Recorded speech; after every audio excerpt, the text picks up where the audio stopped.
E aí, pessoal, hoje eu vou mostrar para vocês como é que eu faço para analisar fundos imobiliários em apenas 5 minutos. É um método bem simples, mas para quem diversifica bastante é mais que o suficiente. Então, eu sou o Enéas, esse é o Valoriza e vamos lá.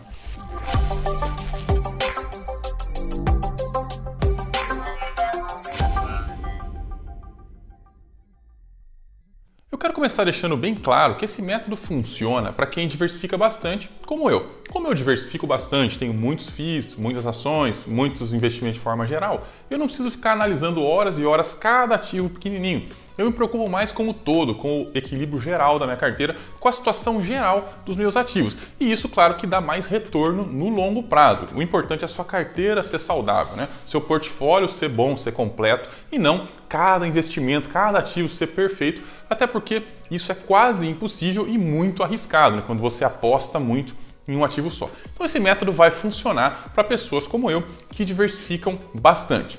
E eu vou fazer uma coisa aqui que eu não costumo fazer, que eu não gosto muito de fazer, que é desviar um pouquinho do assunto só no começo para responder uma coisa que muita gente às vezes pergunta, que é o seguinte: eu sempre falo que fundo de investimento é uma porcaria, é um lixo e não tem lugar numa carteira de investimentos de valor.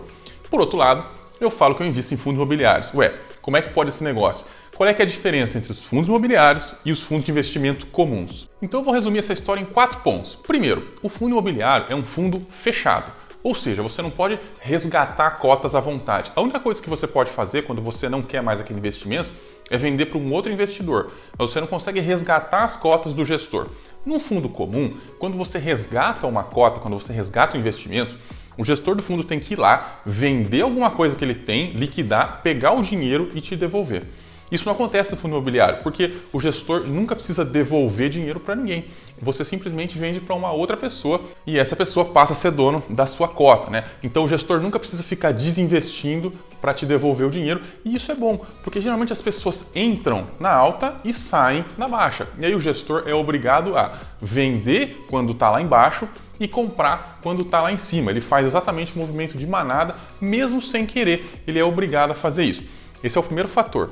O segundo fator é que não existe come-cotas. O fundo imobiliário não tem come-cotas, que é um negócio que destrói a rentabilidade de fundos de renda fixa, de fundo multimercado, de fundo cambial, enfim, de vários tipos de fundo.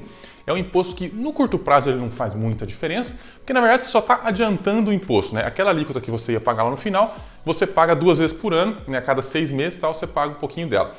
No curto prazo não faz diferença quase nenhuma, mas quando você leva isso daí para 10, para 20, para 30 anos, a diferença começa a ser enorme, porque isso vai direto no juro composto. Você mata o juro composto antes dele crescer. Enquanto que um investimento que não tem o come-cotas, que você paga imposto só lá no final, você primeiro cresce e depois você tira o imposto. Isso faz uma diferença enorme no longo prazo. E é por isso que geralmente os títulos públicos na renda fixa acabam ganhando dos fundos de renda fixa no longo prazo, porque os títulos públicos não têm o come-cotas, você não precisa girar, você não precisa ficar pagando imposto e aí eles sempre ganham no final. Mas enfim, voltando aqui ao assunto. Uma outra razão pelas quais eu acredito nos fundos imobiliários e não em fundos de investimento de forma geral é porque eles investem em coisas que eu não conseguiria investir sozinho, né? Por exemplo, um fundo imobiliário ele vai investir lá em, sei lá, em shoppings, em galpões industriais, galpões logísticos, em imóveis de varejo, em lajes corporativas, em universidades, em hospitais, enfim, um monte de coisa que eu, pessoa física, não consigo. Eu não consigo comprar um shopping, comprar um hospital. Através de um fundo imobiliário, eu consigo ser dono de uma parte, né, de um desses imóveis. Por outro lado, fundos de ações, fundos de renda fixa, fundos multimercados, frequentemente investem em coisas que você consegue investir sozinho, né? Aliás, você consegue ver lá a composição do fundo e pegar, copiar, fazer igualzinho na sua corretora, comprar exatamente as mesmas coisas, né? Os que têm essa informação aberta, lógico. Então fica uma coisa que não tem o menor sentido. Você paga a taxa de administração, paga a taxa de gestão para o cara fazer uma coisa que você poderia fazer sozinho. Diferente dos fundos imobiliários, que você está pagando para fazer uma coisa que você não consegue fazer sozinho de jeito nenhum, né? Ninguém, pessoa física assim, comum, pequeno investidor, consegue comprar um galpão logístico. Então, por causa disso, essa é uma outra razão pelas quais eu acredito nos FIIs. E uma última razão que eu quero colocar aqui é que é o seguinte: o investimento em imóveis ele possui muitos custos. Geralmente, via de regra, não importa se você vai fazer isso via fundo imobiliário ou via imóveis direto, né? Eu acredito nos dois tipos de investimento, eu acho que todo mundo tem que ter um pouco de cada um, tudo bem. Mas quando você compra um imóvel e vai investir, vai ganhar com aluguel, você vai ter que pagar pelo menos para uma imobiliária, pelo menos A não ser que você queira trabalhar, né, cobrando aluguéis e tal, que também tem um custo, né, vai custar o seu tempo. Mas via de regra, uma imobiliária vai te cobrar aí 10% do que você ganha de aluguel, fora que o primeiro aluguel geralmente é todo da imobiliária.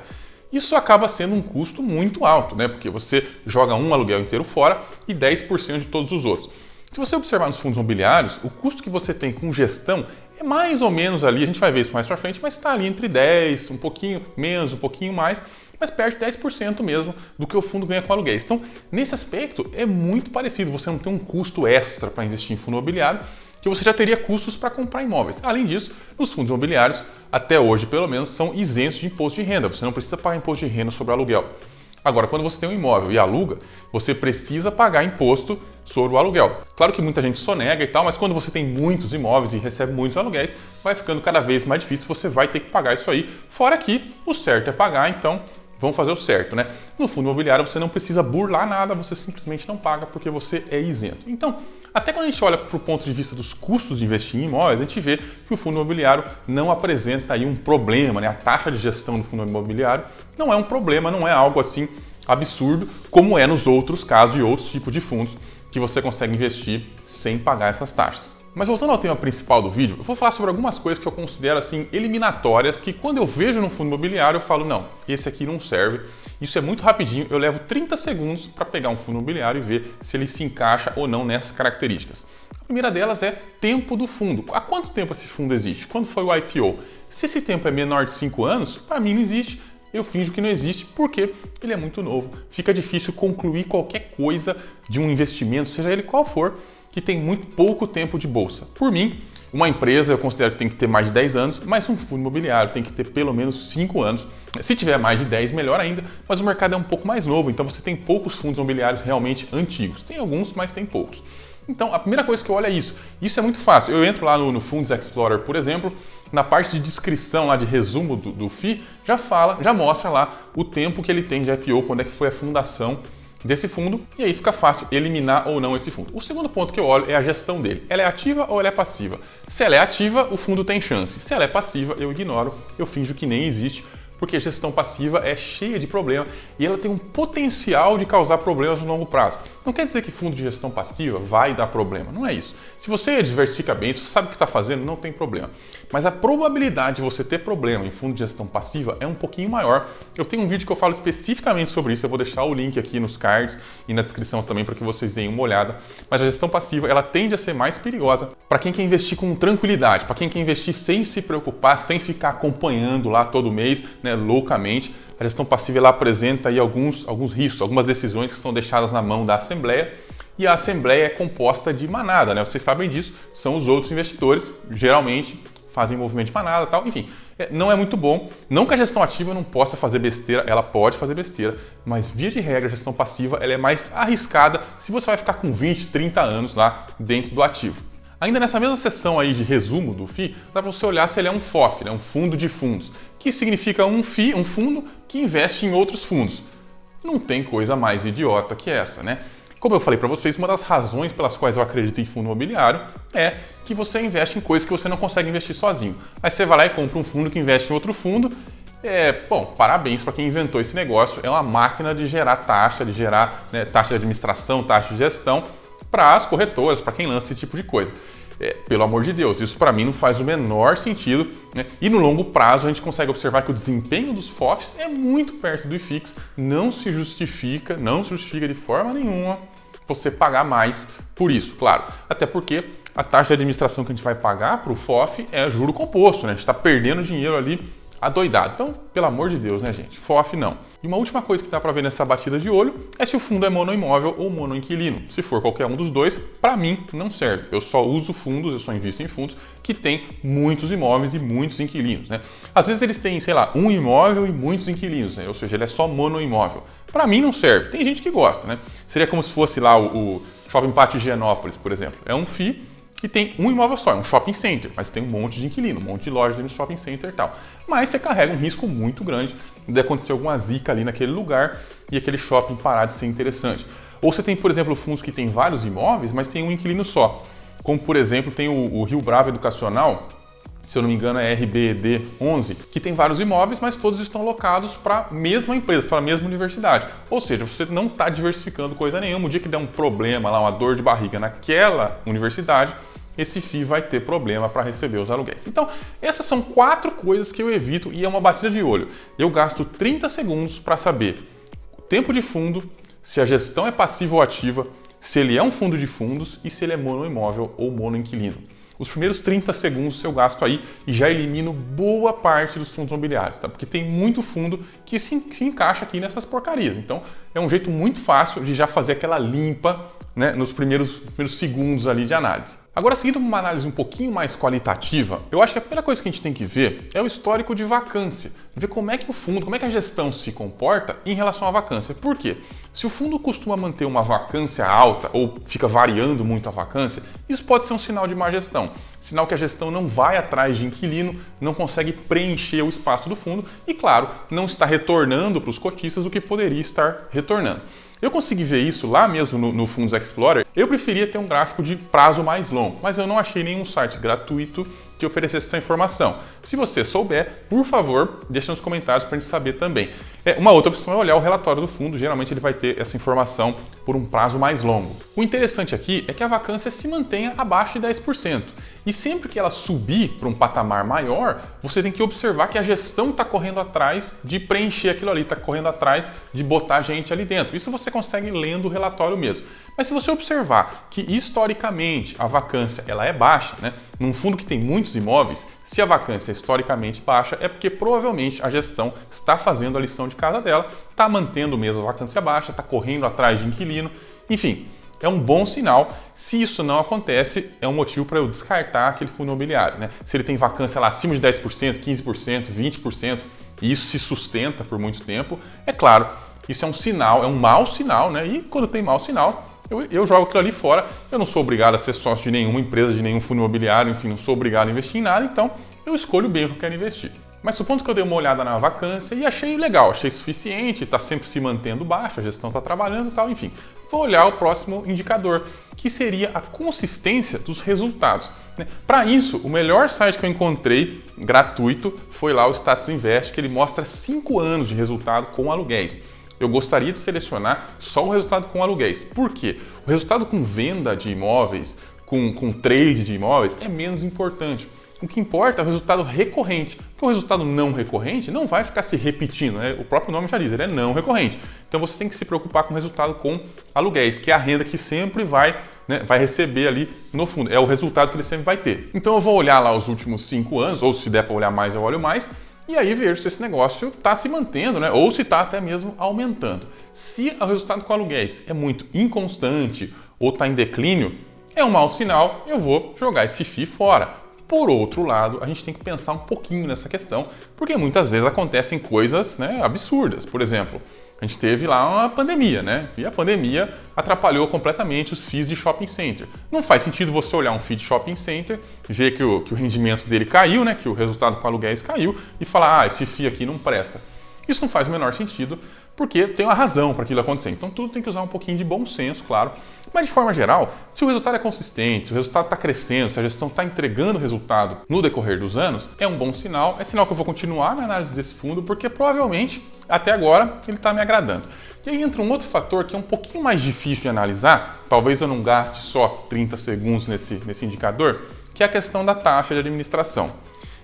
A taxa de administração ela tem métodos diferentes, tá, de ser cobrado. Cada gestor usa uma forma, tem uns que usam o patrimônio líquido, tem uns que usam o valor de mercado, tem uns que usam, enfim, um monte de coisa, tem uns que tem taxa de performance, e fica difícil você comparar um com o outro. Mas, de forma geral, o que eu faço é o seguinte: primeiro é ver como que aquele FII cobra essa taxa de administração. Por exemplo, é 1% do valor de mercado, é 0,5% do valor de mercado, é 1,5% do valor de mercado, e ver se não tem nada muito esquisito aí. Geralmente as coisas esquisitas vão estar na taxa de performance. Por exemplo, uma taxa de performance baseada no CDI, né? Isso não faz o menor sentido. Claro, é obrigação do FII render mais que o CDI. Aí o cara põe uma taxa de performance a 20% de tudo aquilo que excedeu o CDI. Pô, aí não dá, né? Você vai ter que ficar pagando taxa de performance todo mês. E a taxa de performance não é um negócio que você tem que ficar pagando sempre.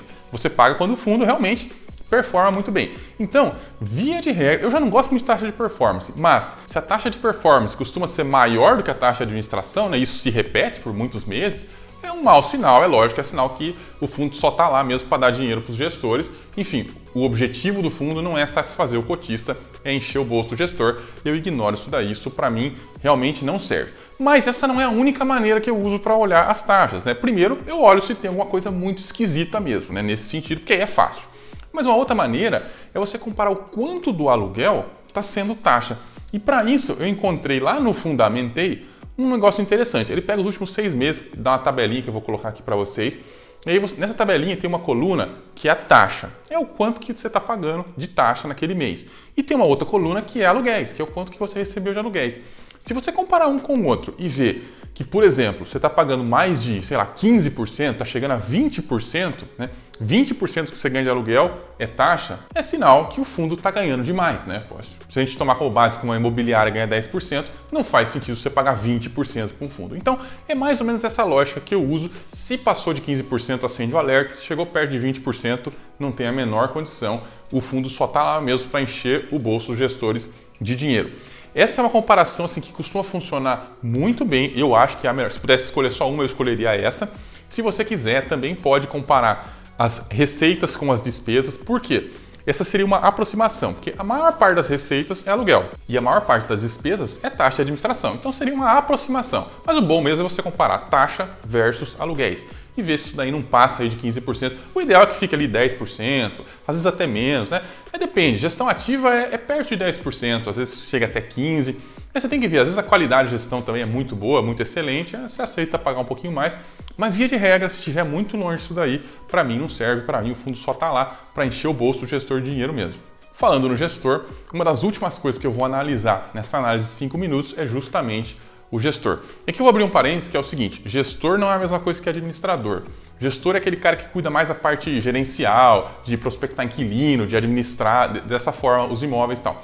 O administrador é aquele cara que cuida mais da parte contábil, tá? Então cuida mais do dinheiro, das finanças e tal. É diferente uma coisa da outra. Porém, muitas vezes o gestor e o administrador se confundem. Eles são a mesma pessoa, a gestora é a administradora. Às vezes não, às vezes tem um gestor e um administrador. O que importa pra gente é o gestor. E aqui é o seguinte, você vai ficando melhor em analisar gestor quanto mais fundos imobiliários você estudar. Porque você vai vendo coisas, tá vendo? Esse aqui fez isso, aquele lá fez aquilo, esse aqui pensou nos cotistas, aquele lá não pensou. E aí você vai começando a ver o que é um bom gestor, o que é um mau gestor. Isso é muito qualitativo, não dá para simplesmente dar uma fórmula, se entrar nessa fórmula aqui, o gestor é bom. Então, é o seguinte, se você estuda, sei lá, um FII por semana e ficar o ano inteiro estudando FII, você vai ter estudado 52 FIIs. Nesse ponto, provavelmente você vai estar sabendo identificar um bom gestor de um mau gestor. Aí não tem atalho, infelizmente, não tem como você sacar assim na hora. Mas tem algumas coisas que a gente pode fazer que pelo menos facilitam você a sacar se o gestor é bom ou não é bom. Primeira coisa é pesquisar no noticiário, né? Vai lá no Google Notícias e dá uma pesquisada se o gestor não está envolvido em rolo, em lava-jato, em corrupção, se não tem esse tipo de coisa. Isso é fácil de encontrar, né? Esse tipo de coisa vai brotar em tudo que é noticiário e geralmente se o gestor prejudica muito os cotistas, isso vai parar também no noticiário ou vai parar em algum fórum, enfim.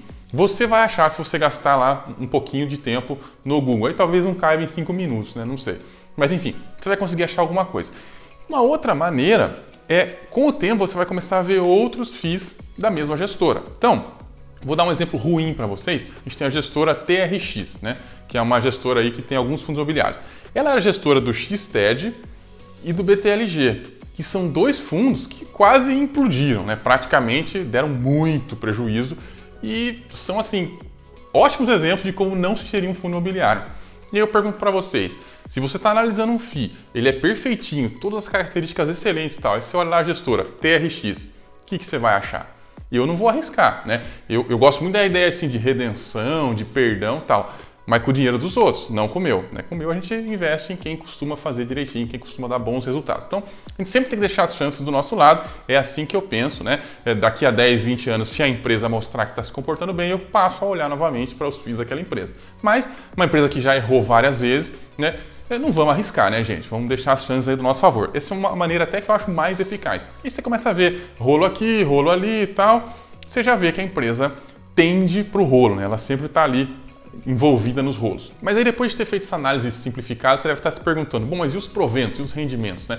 Bom, eu não analiso isso. Primeiro porque os rendimentos, eles não são causa, eles são efeito, né? Então tudo isso que a gente analisou antes vai gerar os rendimentos, vai gerar os proventos.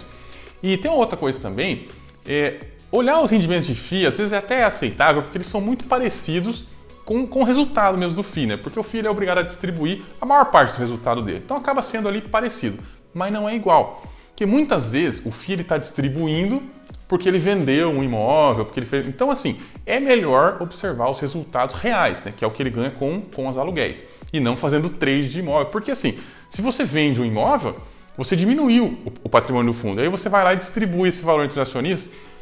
Isso não significa, isso não é um bom sinal, isso é um mau sinal. Quer dizer que o fundo está queimando patrimônio para pagar para os cotistas. E aí é uma coisa que você até pode olhar nos proventos, que é se não tem alguma discrepância, né? Se por algum momento o FII está distribuindo muito mais do que ele ganha, ou se por algum momento ele está distribuindo muito menos do que ele ganha, cabe dar uma olhadinha e tentar entender o porquê que isso está acontecendo, porque isso não é normal. O normal é o FII ganha lá e distribui quase tudo que ele ganha. Quase tudo que entra para o FII de aluguel, descontado as despesas, vai ser distribuído. Então, isso é o natural. Se está acontecendo alguma coisa diferente disso, não custa dar uma olhada. Pode ser que o FII está queimando caixa para manter o dividend yield bom, pode ser que o FII está endividado, pode ser um monte de coisa. Aí não cabe a gente aqui ficar entrando em cada uma dessas ocasiões.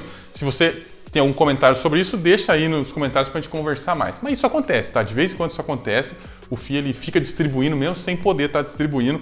Isso não é um bom sinal. A manada gosta, porque eles gostam de rendimento, né? A manada acredita que o provento é dinheiro assim criado, né? Criou dinheiro e caiu na minha conta. Na verdade não é. Da mesma maneira que acontece nas ações, quando você recebe R$1 de provento nos FIIs, a cotação dele é corrigida em R$1 também para baixo, tá? É igualzinho acontece nas ações. Lógico que, como os FIIs pagam muito mais provento, fica um pouquinho mais difícil de enxergar isso. Mas o pagamento do provento não faz a menor diferença. O que faz diferença é o FII ganhar aquele dinheiro que ele vai usar para te pagar depois.